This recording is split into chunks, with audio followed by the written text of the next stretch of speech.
بسم اللہ الرحمن الرحیم۔ السلام علیکم۔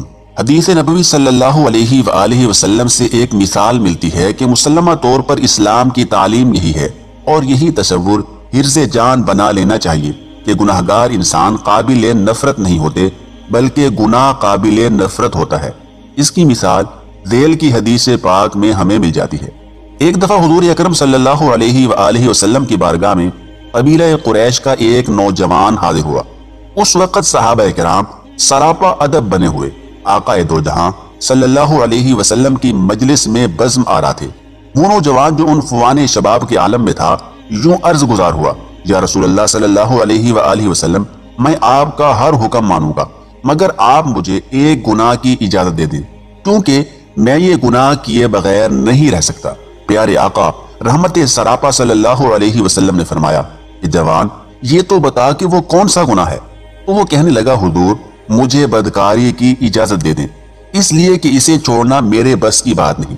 اس موقع پر کوئی زاہد خوش اور مبلغ محض ہوتا تو درشتی کلام کے اس انداز سے نہ جانے اس کے ساتھ کیا سلوک کرتا، اسے جھڑک دیتا کہ ظالم، تو نے یہ کیا بات کہہ دی۔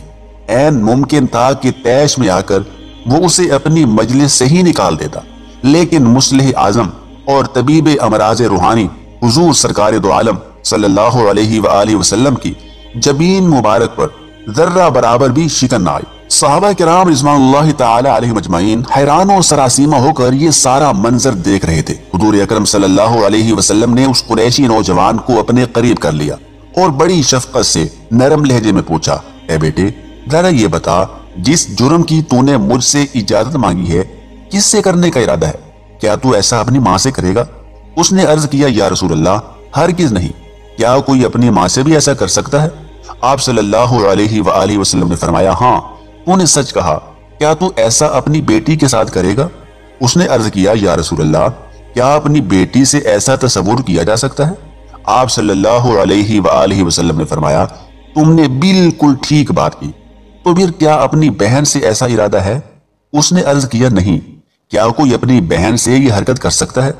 حضور نبی کریم صلی اللہ علیہ وآلہ وسلم نے فرمایا کہ ہاں، تو نے سچ کہا۔ پھر آپ نے چچی، پھوپھی، خالہ اور جتنے محرم رشتے ہو سکتے تھے سب گنوائے، اور وہ ہر ایک کے بارے میں انکار کرتا رہا۔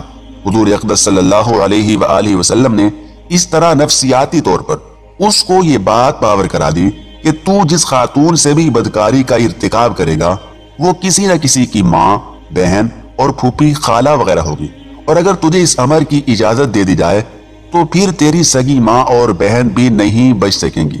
اصل نقطہ جو حضور اکرم علیہ الصلوۃ والسلام اس نوجوان کو سمجھانا چاہتے تھے وہ اس کے دل میں اتر گیا۔ پھر حدیث پاک میں آگے بیان ہوا کہ آپ صلی اللہ علیہ وآلہ وسلم نے اپنا دست شفقت اس کے کندھے پر رکھ دیا۔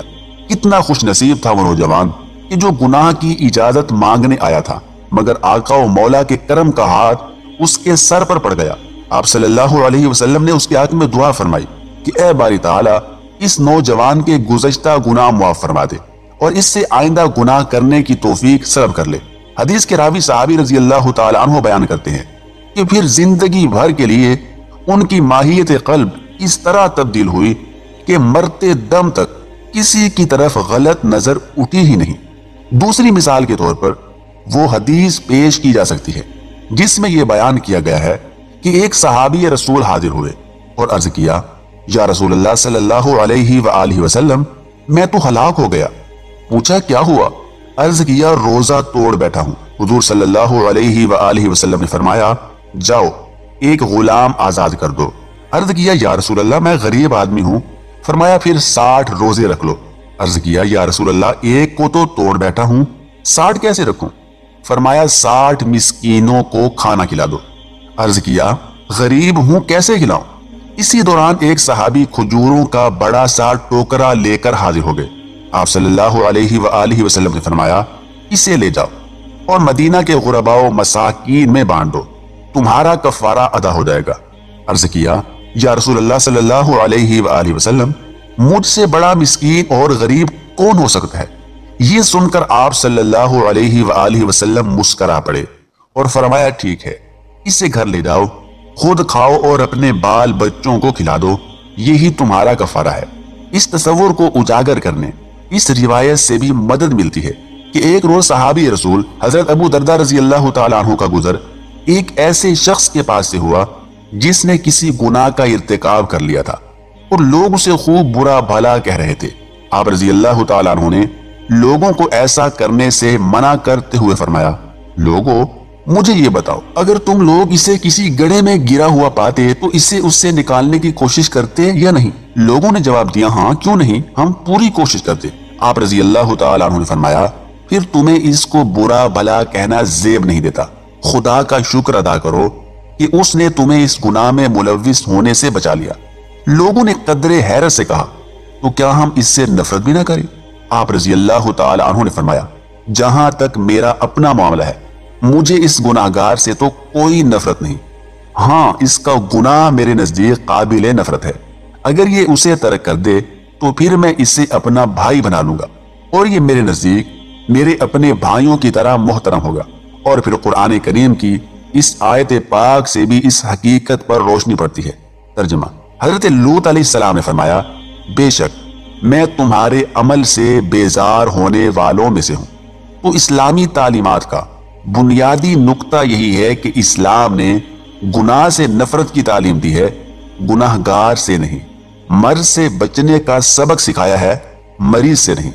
اس لیے کہ اگر طبیب مریض ہی سے نفرت کرنے لگے تو پھر اس کے مرض کے ازالے کا سامان کہاں سے ہوگا؟ اس طرح اگر روحانی معالج و طبیب گناہگار کو اپنے قریب بھٹکنے نہ دے تو پھر اس کی اصلاح کرنے والا اور اسے راہ راست پر لانے والا کون ہوگا؟ آپ ذرا دیکھیں کہ حضور اکرم رحمت عالم نور مجسم صلی اللہ علیہ وآلہ وسلم کی بارگاہ بے کس پناہ میں کافر اور فاسق و فاجر ہر قسم کے لوگ آتے تھے۔ آپ نے کبھی کسی کو نہیں دھتکارا تھا، بلکہ حضور صلی اللہ علیہ وسلم سب کو سینے سے لگا لیا کرتے تھے، خود اپنے ہاتھ سے بکریوں کا دودھ دھو کر ان کی تواضع فرماتے، اپنی چادر مبارک ان کے نیچے بچھاتے تھے اور کمال لطف و مہربانی سے ان کے ساتھ پیش آتے تھے۔ یہ اللہ سبحانہ و تعالیٰ کی سنت اور طریقہ ہے کہ وہ اپنے سب بندوں پر مہربان ہے اور اپنی رحمت کی خیرات بانٹتے ہوئے وہ اچھوں اور بروں میں تمیز نہیں کرتا۔ وہ اس دنیا میں کافر اور مومن دونوں کو نوازتا ہے۔ بقول علامہ اقبال، بندہ حق از خدا گیر و طریق، می شود بر کافر و مومن شفیق۔ اور یہی مردان حق کا شیوہ ہوتا ہے کہ وہ کسی سے اس بات پر نفرت نہیں کرتے کہ وہ نافرمان و گناہگار اور خطا کار و عصیاں شیار ہے۔ حضرات صحابہ کرام کا بھی یہی وتیرہ تھا۔